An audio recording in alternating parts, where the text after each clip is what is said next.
my experience in all these areas, it has already been, lots of things have been already said about climate change and about all other aspects of it. However, climate change, as you all know, is a very interdisciplinary field. You see, everything is included. You see, you can't have only one sector as a climate change, you see, and climate change is also a reality now. And therefore, it is important that we should have all the sectors included in all this. You see, it is impacting agriculture, it is impacting water, it is impacting all other aspects of our life as well. But anyhow, this is an area which needs special attention. You see. And since Pakistan, as everybody knows, that Pakistan is on a high, it is one of the areas where it has been affected a lot, you see, and then therefore we have to look at it in that manner, you see. Agriculture is the one sector which is most affected by climate changes, you see, So we have to look at agriculture as one of the major disaster elements, you see. If there is a climate change and that affects the agriculture, affects the food security, you see, So this is, for us, for the government, for everybody, it's most important, you see. And since I have said that it is an interdisciplinary area, and it is one of the important segments of the Sustainable Developmental Goals, you see, and therefore we have to look at it in a very holistic manner. Lots of things have been already said about the strategies for climate change. We have to look at it in a manner that we can develop adaptation technologies, we can develop the mitigation technologies for all this, you see, So this is one of the, I had some points written here.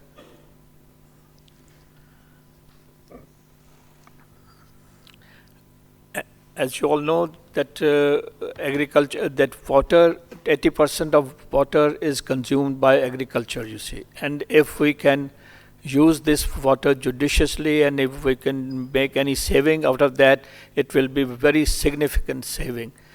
One thing. Second is that if you look at the whole scenario, about 30 or 25 billion acre feet is put into the sea every year, you see, and this is water which can be utilized for our needs, you see, and agriculture is the one which is the main user of all this, you see. So I'm aware of the activities of IMI, and we would like that more effort be made on conservation of this water that we throw into the sea, you see, and then that can only be done if we have the reservoirs, if we have dams and all those strategies to conserve that water, and this is extremely important for us to use that resource, you see. I am of the opinion that the water that we have is still sufficient for our needs, you see, if we use that water in a scientific and a judicious manner, you see, and the way the water currently is being used for irrigation is to me is not the thing that is required, you see. It is wasteful, and all flood irrigation, we are trying our best to be eliminated, and it has to be replaced by other technologies. We were very active to introduce laser land leveling into our agriculture system to level the fields so that less water can be utilized for its irrigation, you see. So therefore these are some of the adaptation or mitigation technologies that we are trying to use. In all other areas, we support the climate resilient agriculture by introducing all technologies like water, I have already said, like developing varieties which are salt tolerant, which are drought tolerant, which are heat tolerant. You see now, I mean, with the advent of different changes in the climate, we have different problems. You see now, heat tolerance to be built into all our varieties is absolutely essential, because the vagaries of climate, weather changes are so much that we have to have those kind of varieties which can withstand those changes, you see. So these are the things that we are trying to do, you see.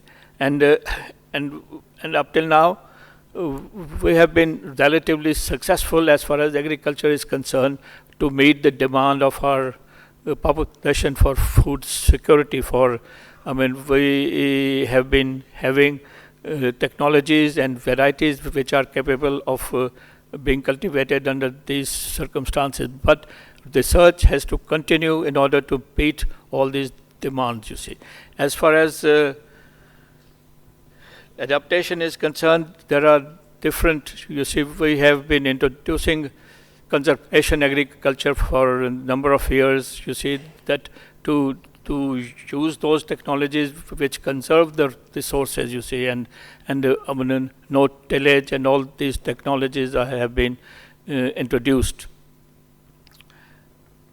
The other important issue that I want to highlight and want to have your input into it as well is that the quality of water. You see, we all talk about water and water resources, but we forget to take into account the quality of water, you see, and this is affected by one single aspect, you see, that I will just now mention, and that is that no city, the big city, has any waste treatment plant anywhere in Pakistan.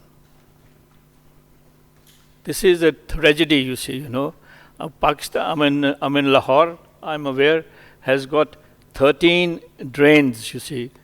They all end up without any treatment into the Ravi, you see. And same must be true for other cities as well, you see. And eventually, in every city, all that waste ends up into some kind of a water body, you see, and that eventually it disturbs the whole quality of water, you see. And Karachi, if you look at the city, the biggest city of the country, has no waste treatment plant, you see. And all that waste of Karachi, the city of, I don't remember the population, but all that is going into the sea. And affecting the aquaculture, the fisheries, and all that, you see, So this is one aspect that we have to keep in mind and have to look at it in a way that we can do something. I have been talking to the Chief Minister of Punjab, who is very active, and I told him that, this is one thing. I have been at it for the last 10, 12 years, you see, but still I have not been able to succeed, and I think through such awareness campaigns we must emphasize that this is an area which should be given a top priority, and I hope that IMI can include this in its activities as well, you see. So I'm extremely thankful to IMI for organizing this, and I'm thankful to all excellencies for taking time out and taking part in this very, very important area, and I hope that COP28 will result into some meaningful outcomes. You see, we will. We're editing a book, you see, on climate change and sustainable agroecology in dry lands. This is being published by CABI. And we hope it will be launched at the time of the COP28 in Dubai, you see, So this is some of the things that I wanted to highlight, but all said and done, water is a very important segment, and anything that results in conservation of the water is the thing that should follow, you see. And I'm once again thankful to the organizers for this meeting. Thank you.